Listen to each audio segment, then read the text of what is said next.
Alright everybody, hello and welcome. As always, I'm Sean. This is In The Mixer, episode 165 of our Isle of Man series. Happy Friday, wherever in the world you happen to be watching from.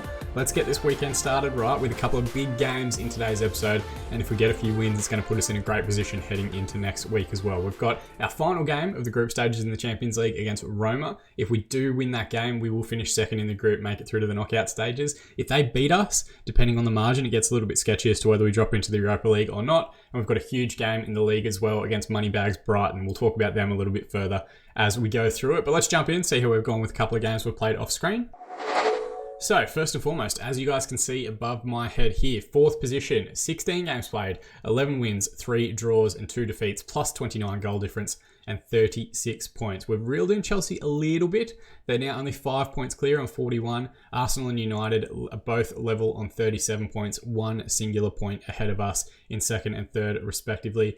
City are right on our heels. They're on the same amount of points, 36, but only plus 25 goal difference. Then a little bit of a gap to Liverpool and Tottenham. Tottenham on 30 points in 6th spot, Liverpool on 27 points in 7th. So still very tight, a couple of bad results here and there, and you do start dropping down the table relatively quickly. There are 5 teams really kind of duking it out for those top 4 spots. We're one of them, thankfully, and what I appreciate that we haven't had in previous seasons, that we have had since making that tactical switch to a very aggressive attacking structure, is a really, really good goal difference comparative with the rest of the division. A lot of the time over the last few seasons, we've been good, but our goal difference has been 14, 15 at a time when Chelsea was 30, Man City was 25, stuff like that. We weren't punishing teams the way that, those good big 4 sides or top 4 sides have been over the last few seasons.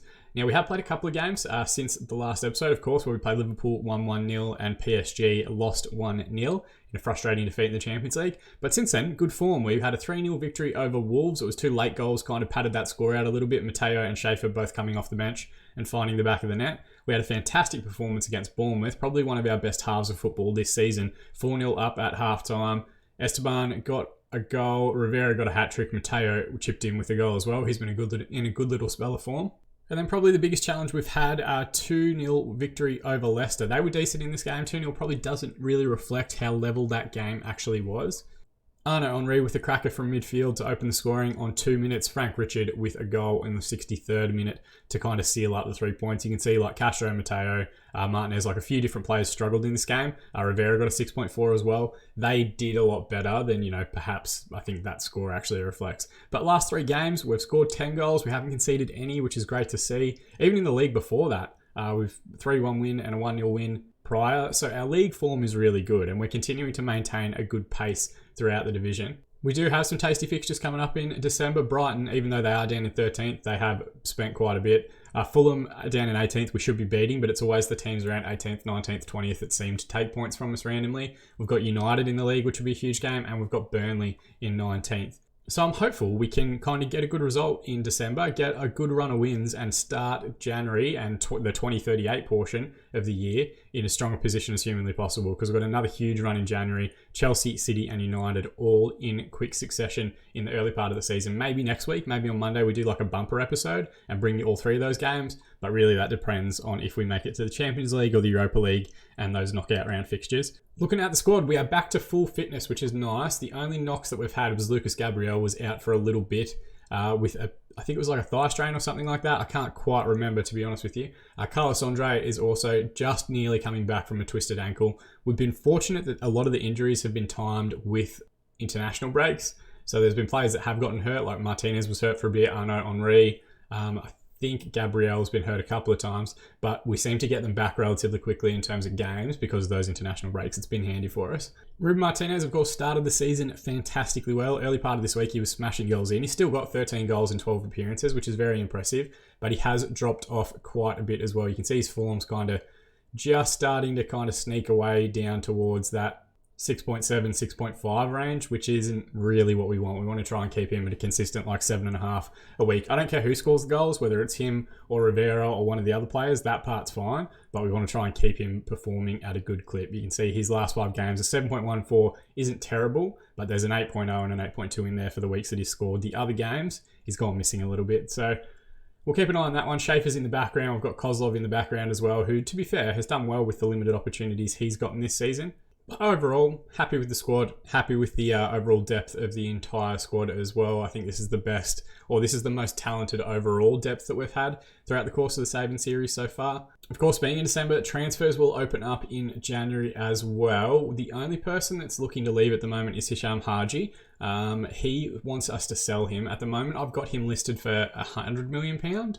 Maybe once the window opens out, we offer him to clubs for £100 million. If they come back with around 80, we might let him go. 80 is what we paid for him. I'd be happy to let him go for the same amount, get that cash back into the bank, get our transfer and wage budget sorted out. We gave a couple of new contracts out, which has put us behind our wage budget. That is one of our key and critical things for the season, so we have to keep an eye on it. But some extra cash to maybe strengthen in certain areas, maybe find like, a proper box-to-box midfielder. Dave Lind, only 2.5-star current ability. That would be nice. Maybe more, advanced inverted winger on the left-hand side, cutting in on their right foot, someone that's probably at, 4-star current ability, maybe 5-star potential. Those might be things that we look at in January if we have the cash available. If not, maybe during the off-season, instead of, kind of bringing in 2 or 3 players, the way that we've consistently done that over the last few seasons, maybe we just kind of look to bring in maybe a singular player, but have them be like a real superstar, someone that we pay like £80 million for. And those individual superstar signings might help us, patch together overall greater depth for the squad. That's the hope anyway. We'll see how it actually plays out in time. All right, looking at the 2 lineups, we're going Mancini in goal, Abdesamad and Esteban as the defensive partnership. Medjugorje comes in at left wing back for Carlos Andre. Lucas Gabriel back into fitness at right wing back. We'll probably only play him for about an hour. Henri and Lind will play as the base of midfield. Harold is the inverted winger on the left. Castro, our leading assist maker, the inverted winger on the right. Martinez, our highest average rated player on the left-hand side of the front two. Rivera leading the line and wearing the captain's armband up top. Looking over at Roma's squad, they're playing a 4-2-3-1 because every big club plays a 4-2-3-1 in Football Manager this year. Joseph Parody is their highest average rated player this season. 4.5-star current and potential ability. Looks decent. Full Italian international, 28 years of age. Got some good attributes as a wing back. He might be one to keep an eye on. Hasn't made that many appearances for them over the last 5 years though. 126 appearances. I would have thought there'd be more than that. But maybe that's just because it's looking at league games, I guess. And he's consistently 27 to 29. I guess that's pretty close if you get like a yellow card suspension each year. DeSico, I think, is their highest or most expensive player, £78 million value. He's also 4.5-star current and potential ability. Looks quite good. Number 10 by trade. They're playing him a little bit deeper today. It'll be interesting to see if that's as an advanced playmaker or a DLP. Looks solid though. Some good technical attributes, good mental attributes, good physical attributes. And at 24 years of age, having come through the Roma Academy, you'd expect him to be involved in and around that squad for quite a while. Kidrian on the left wing, an Israeli winger, which you don't see too often. He's their captain. He looks solid, but not spectacular. Inside forward on the left-hand side, can play up front and do a job if needed. 3.5-star current and potential ability, 100 goals in 244 appearances for Roma. And then up top, their leading scorer, Tenconi. Solid, but not super spectacular. A deep-lying forward by trade. He's made 5 appearances in the Champions League, but hasn't scored as yet. 6 in the Serie A, though, so far this season. Doesn't look bad, but again, like a player that we should be dealing with. And if he hasn't scored yet in this competition, we should be able to stop him. Assertively, we're going to say media have given him a lot of credit lately. It consistently seems to do the trick. We are at home. We are in our attacking instruction. A draw or a win will get us through to the knockout stages, which is really our default expectation for the board. First highlight of the game, though. Ball's coming out here, left-hand side to Kidrian on the counter-attack. We have gotten bodies back pretty well, though. Flavio Antonio, who I think we've played against previously. He might have been at Leeds or Chelsea or someone. I'll have to have a look at him in a minute. Ball switched out to the right-hand side, though. Parody's gotten forward. DeSico, base of midfield, out to Parody again. Someone's got to drop in for him. Header away by Abdesamad. Harold sends it up the line, and now Martinez might have gotten us 2v2 with Rivera up top. Near post ball, finds the base of the area, strikes the foot of the post and goes out. I thought it might have been a keeper save there for a moment. Flavio Antonio, why do I know that name? Maybe he was just previously suggested to us. He went from Santos directly to Roma. Maybe we looked at him back when he was under 20 or something like that. Wide left throw in, Medjugorje to take, finds Harold. Back to Medjugorje again, in towards Castro, knocks it down for Harold. Can get it back on his right foot. He goes to strike, but it's pretty tame effort to be fair. Putsu in the Roma goal, saves and holds. Long ball forward, should be recovered, but Tenconi with a good touch around the player. Russo in midfield, looks for the long ball forward. Medjugorje with a good header. Good ball over the top as well. Martinez has gotten goal side. Can he find the finish? It's on his favoured left foot. He got it across the keeper, but it clips the post before they scramble it away. Decent finish though. If we can get him back in form and back scoring regularly, there are going to be some teams in quite a bit of trouble in the second half of the year. Martinez to DeSico. We've seen quite a bit here from Roma in terms of build-up play, but we've won it back a couple of times in good areas and immediately gotten our defence in, and Lynn's won it back in a great spot. Reverse pass to Martinez. Wide left area, similar to his last chance, and that time he looked to go near post and with power. Keeper equal to it, forces it out for the corner. Gabriel, not a great ball in, doesn't beat the first man. Kidrian with the ball in the out for Roma. Is the highlight going to continue? It doesn't. It comes to an end as they clear. We're going to sneakily keep an eye on the other result as well. It's very unlikely that Dinamo beat PSG, but if they do, we are an outside chance to finish top of the group. Tanconi's won the ball back and just screws a shot wide. Throw in, deep on the right-hand side. Parody takes. Russo looks for the switch out towards Flavio Antonio. Kidrian steps into midfield. Two players there tracking him. Russo with the switch out now towards Parody, but we are staying with the ball quite well so far. Henri wins it back in a great area. Good ball across to Castro as well. Rivera, one more ball over to Martinez. Can he find the finish? He can indeed that time. It's taken him a couple of chances, but his 17th goal of the season. A wonderful, wonderful counter-attack and wonderful flowing football. Henri did very well winning it back, playing the square ball to Castro. Castro, simple little reverse pass here for Rivera. Rivera drags the defender, lays it off, and Martinez takes the touch, gets it on his favoured left foot. Low and hard across the keeper. A wonderful finish. And while Roma have had a lot of the ball in the highlights that we've seen, we are comfortably creating quite a few chances, which is always good to see. It's about 10 minutes remaining in the half. We're going to use demand more. And hopefully that will give everyone some focus through at halftime. No one seems to have responded at all. And it looks like Roma have a ball forward here. Tanconi on halfway. Played across to Martinelli. It's not Gabriel Martinelli. It's a different one, a regen. Harold with a great recovery and run. And it's just the finish is lacking. Putsu with the save and holds. So as halftime's called, 13 shots, 8 on target, 58% possession, and a 1 goal advantage to the Isle of Man. 5 shots, 1 on target, 42% of the ball for Roma. We're going to say happy with the performance so far, keep it up, and everyone seems to have responded positively. We just want to keep morale up as much as possible in this point of the season. First highlight of the second half here goes Roma's way. Parody with the ball. Now Martinelli, wide right area. Medjadu, good challenge, wins it back, sends it up the line for Martinez. We're getting consistently 2v2 situations for the two forwards. Rivera with the ball in behind and he nearly finds the finish. Pecorella gets it away for Roma. If we get those two Mexican forwards firing and both of them scoring at the same time, we're going to cause a lot of teams a lot of problems. Deep throw in here. This might be the last highlight we look at before we make some changes. DeSico with the ball. Switch in midfield. Headed away by Castro, but only as far as Martinelli. Flavio Antonio. Castro right on him again. The press is good from the boys in midfield. Pecorelli, one back by Rivera. Now Lind forward to Martinez. He's got a lot of work to do. Wants to get it back on his left foot, but he can't get the strike in. Putsu saves and equal to it. Let's hit pause. So we know we've got to change Lucas Gabriel. I've actually remembered to do it this time. Mainly because, not because he's played poorly, just until he gets back to full fitness and sharpness. Furkan and Yilmaz can come on and fresh legs on the right-hand side. Harold hasn't had a great game either, so we're going to bring on Azusko Mateo at left wing. And to be fair, when Harold was a bit injured, or a bit underdone after some international breaks. Azusko Mateo was playing quite well when we had those couple of good games against the likes of Wolves, the likes of Leicester, and so on. Ball back in here. Parody.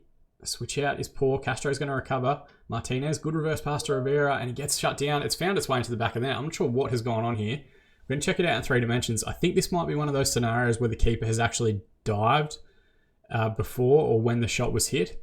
And then Castro, reverse pass to Martinez. Rivera, here it is. The defender's cleared it into Rivera, and as he's cleared it into the defender, so I think what's happened is Rivera has gone to have an initial shot, first time of asking. The defender has slid to block it. Him blocking it has made the keeper dive, and then it might have just trickled over the line. I'm going to take it as a second goal anyway, but if that happened at the other end, I would be livid. Mancini comes out and claims for the corner here, and we've got good bodies getting forward. Yilmaz, right-hand side, played forward to a good area for Castro. Cuts back on his favoured left foot. Good switch ball out towards Martinez, but Putsu well off his line very early. Comes out and claims. Ball forward into midfield. DeSico in possession. Now to Martinez on Roma's side. Switch out towards Mendiola, and they've pulled one back here. It's a good first-time volley. Mancini couldn't hold it, and he's the first one to the follow-up. It's saying Mancini knows he was at fault. We're going to check this out in 3 dimensions. It's there, Martinez, with a good ball over the top. Didn't have a whole lot to deal with. Mancini maybe could have held it. It looks like he was in the animation to hold it and then just dropped the ball.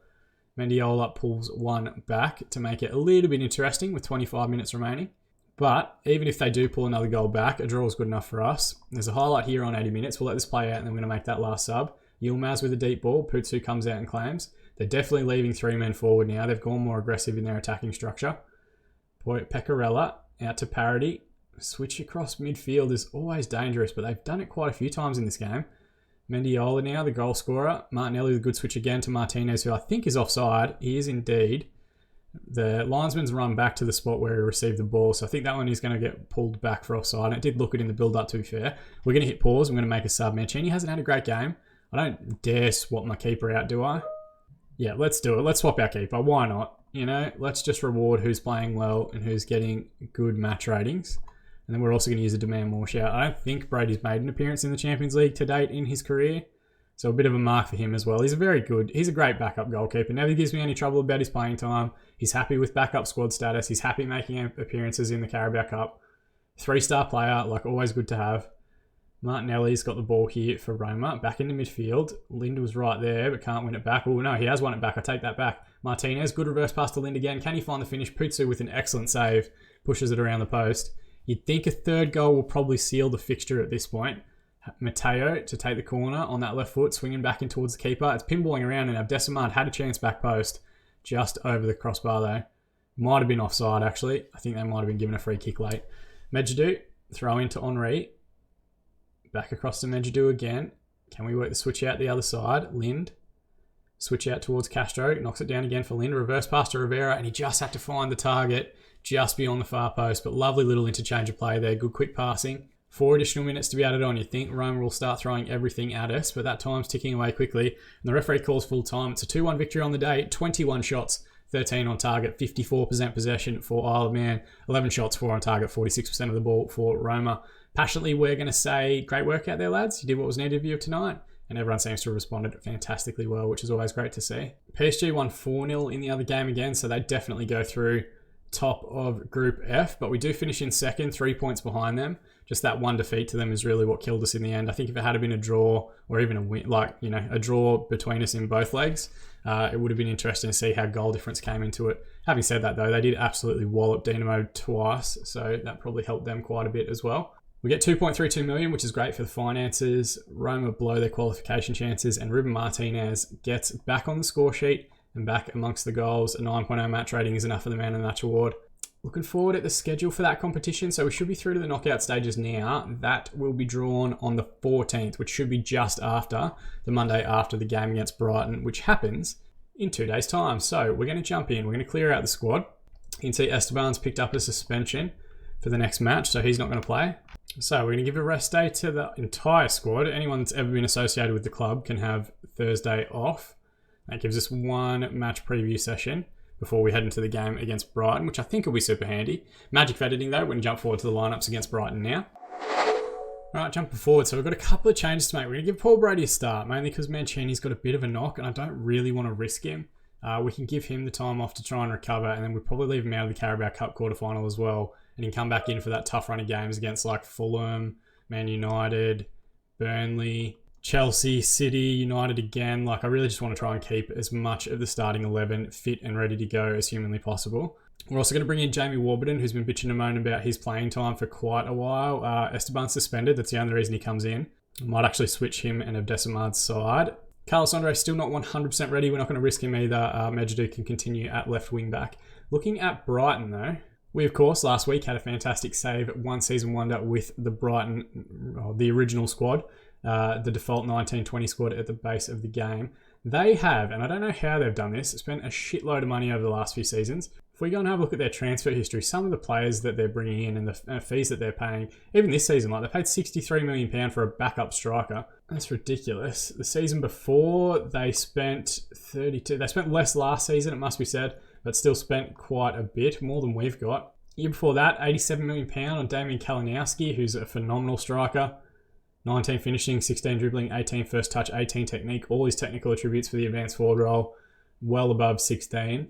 Season before that, they spent £113 million on Sebastian Arkin from Arsenal, who's a player that consistently scores against me. Season before that, they spent £67 million on Idemar, who's actually now at PSG. But they're just consistently spending like £180 million each window, and I don't know where that money's coming from for them. It's not like they've got massive outgoing fees either. They've had a couple of players they've sold for okay money, but it's not anything super impressive. £206 million and £54 million out. Like, where are they getting all of this cash? It's absolutely ridiculous. Maybe they have like a really good youth academy that I'm just not aware of. Last season was the closest they've got. They had outgoing of £113 million and incoming of 157. in terms of players spent. So I don't know where that's come from. I don't know where that cash is arriving. They're also spending a shitload on wages as well. Like the majority of their squad's over 100k a week, which is the max that we can offer at the moment. Even just their backup players not included in the squad at all, over 31 years of age on 120k a week. That is ridiculous. A few players that we're going to look at. Kalinowski, we already kind of clicked on briefly. He's absolutely phenomenal. We have to keep an eye on him. Kin, we clicked on briefly. He's phenomenal as well. And then Garcia as well, another fantastic player. He's sometimes in the media dream 11 at the start of a season, but I think he's been overtaken by a couple of the big four clubs. I don't know where they're digging out these absolute superstars of the game, but they're a challenge. Even when they've been down towards the bottom of the division in the last couple of seasons, I don't think they've finished top half in a few years. They still give us issues. Of course, they're playing a 4-2-3-1 because everyone plays a 4-2-3-1. Apostol, who I thought was going to be a backup striker for them, they've bought him from Aston Villa. He was great at Villa over the last few seasons. They're using him as a right winger today, so they've got a fair bit of finishing availability on the park. Maybe him playing out of position might help us a little bit as well. Assertively, we're going to say, Medi have given a lot of credit lately. It seems to consistently work, and we're going to assertively tell the front two that we've got faith in them as well. Hopefully, if they get some early goals, we can maybe move up the table just a little bit, get a bit closer to Man United and Arsenal. Looking at the other games, Arsenal has Newcastle at home, United has Bournemouth at home. I think they're probably going to win both those games, but we need to make sure that we're winning ours as well. Chelsea has Leeds. They've already taken a lead in their match. They're relentless so far this season. First highlight, ball in is decent, but Moxon comes out and claims. Moxon, I think, is either an English under-21 international keeper or is in and around the full English side. Apostol with the ball, right-hand side. Someone's got to go to him. Skips past a few, clears it back to Kalinowski. Kin gets a chance at it. It's actually deflected by his own player, and we get away with one a little bit there. Wide free kick, Castro to take. His delivery is usually good. VR with the header away. Now Kalinowski comes forward for Brighton. Polish forward, very much in the mould of Lewandowski. Maybe a little bit more mobile even than Lewandowski as well. Ball in midfield, Frattini to Spinelli. Back to Frattini again. Switch out towards Pugh on the left-hand side. Cut back ball to Garcia. We spoke about him in the build-up. Deep ball back towards Apostol, and they've pulled one back. It's hard to say if maybe the fact that we've got our backup left back out on that right-hand side, but he's a forward playing on the right. I don't know why he would be as effective as he is. I guess the headed finish kind of makes sense, that it's a striker's finish. Great ball from Garcia, and no one's anywhere near him. Medjidou's miles from it. Brady maybe would have done a bit better if it was Mancini in goal.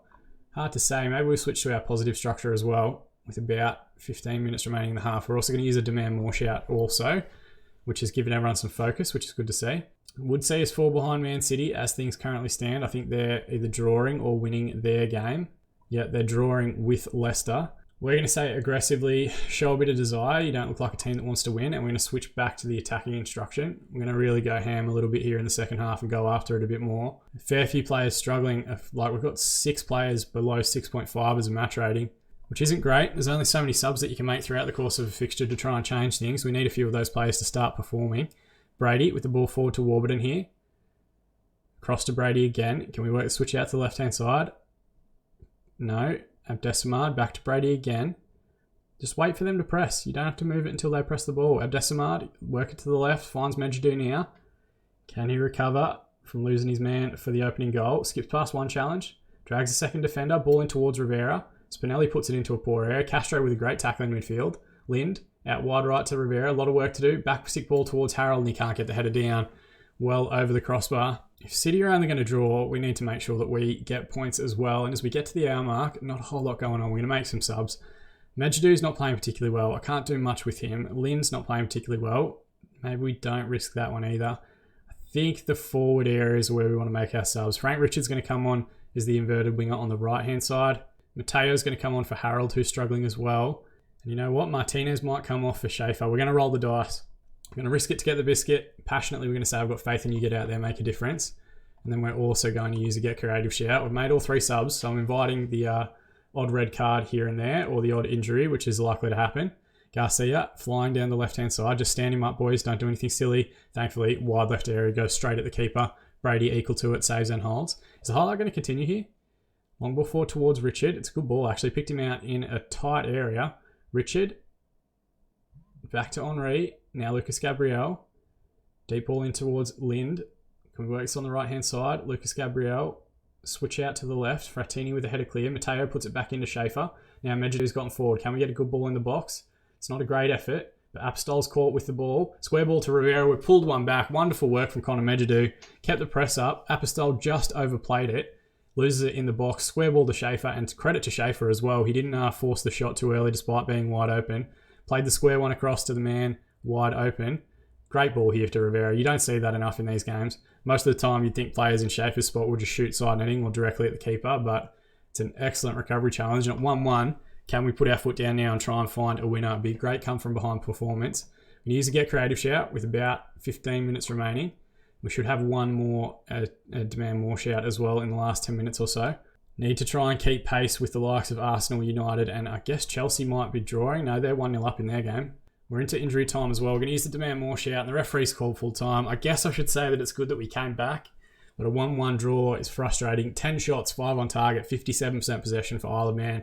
12 shots, 5 on target, 43% of the ball for Brighton. I'm going to say not good enough, and everyone's at least responded positively, which is good to see. But in reality, maybe we need to rotate a little bit more after these European fixtures. Maybe there is a bit of a European hangover. We didn't travel though. It was 2 games at home, so I'm not sure where that would be coming from. We stay in 4th position, 3 points behind United and Arsenal now, 4 points behind Chelsea, who lost 3-1 to Leeds. Shit, if we had gotten 3 points, that would have been absolutely massive. We would have been in striking distance of top spot. They went down to 10 men, it looks like, after 50 minutes, and then Leeds just put their foot down and scored 3 in the last 20. Apostol got the man of the match award despite making the mistake for our goal. Mateo's got a knock. Rivera's due to get a goal bonus for hitting 10 league goals. Schaefer wants a new deal. We'll deal with that in the future. We'll deal with it now. All right, so negotiations. Squad player at regular starter, important player. I'm going to take that last one out because usually they'll go along with that, and he's fine with it. Wants 56. Let's try and get him down to 50. Maybe a bit extra as a loyalty bonus. Maybe a bit extra as an agent fee. And then let's get this down to 10. 10 for a goal bonus and 5 for an unused sub fee. To remove a yearly wage rise, because I hate that sort of stuff, let's also throw in some additional stuff for international caps. He's not going to make the team of the year. He's not going to make the top goal scorer because he doesn't play enough as a backup player. And we're also going to throw in 10k if he gets an international cap. Let's see if he does that. All right, he's not willing. Maybe we can get him down to 60. 60, 10 and 5 on the things that he's asking for, and he's happy with that. It's going to put us miles over our wage budget, but at least it will keep everyone on side. All right, and last little portion, the UEFA Champions League first knockout round is today. We go into the pot of non-seeded teams because we finished second in the group. There's some other big sides in there at the same time, though. Bayern Munich, Man City also in those unseeded teams, so we won't get them. But we're likely to get one of Madrid, Chelsea, Milan, Real Madrid, Barcelona, United, PSG, or Schalke. We're probably not going to get Chelsea or United. We're probably not going to get PSG because they were in our group. Man City are the first out of the bat. They get Milan, which isn't a bad draw for them. Porto, that wouldn't be a bad one to get. Goes to Barcelona, of course it does. Feyenoord, that would be a good one to get as well. Oh no, hang on, they're in our bucket. Ignore me. It's this side I need to pay attention to. Isle of Man drawn out against... Who have we got? Schalke. That's not bad, actually. I think that could have gone a lot worse for us with the Madrid sides and Chelsea still in the mix. Marseille get Atletico Madrid. Hertha Berlin get Real Madrid. And that should just leave Benfica against Chelsea as the remaining tie. Now, where are those fixtures actually going to take place? We've got some big stuff happening in January. So we want to see where those games are actually going to get scheduled.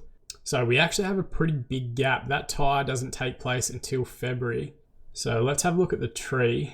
So if we make a run all the way through to the final, we'd have a first knockout round tie, 1, 2, 3, 4. We'd have 4 really knockout games that we would want to try and bring you guys. I think what we might do is we might, in Monday's episode, come back and do like a bumper fixture and play Chelsea, City and United all at the same time, because I think that's going to be nice and interesting. We'll play the West Ham game off screen, but really we want to get these kind of like top 4 fixtures into the season as much as possible. And then that might open us up on Tuesday to maybe do another sort of bumper episode where we play both legs of the Champions League knockout round tie for you guys. That would mean we play Fulham, Brighton and Leicester off screen, but bring you the first leg against Schalke, the second leg against Schalke, and maybe focus a little bit more on getting as far in the Champions League at the same time as managing getting as far as we can in the Premier Division as well. That's the idea in my head. We'll see if that's how it actually plays out next week once we actually get to recording the episodes.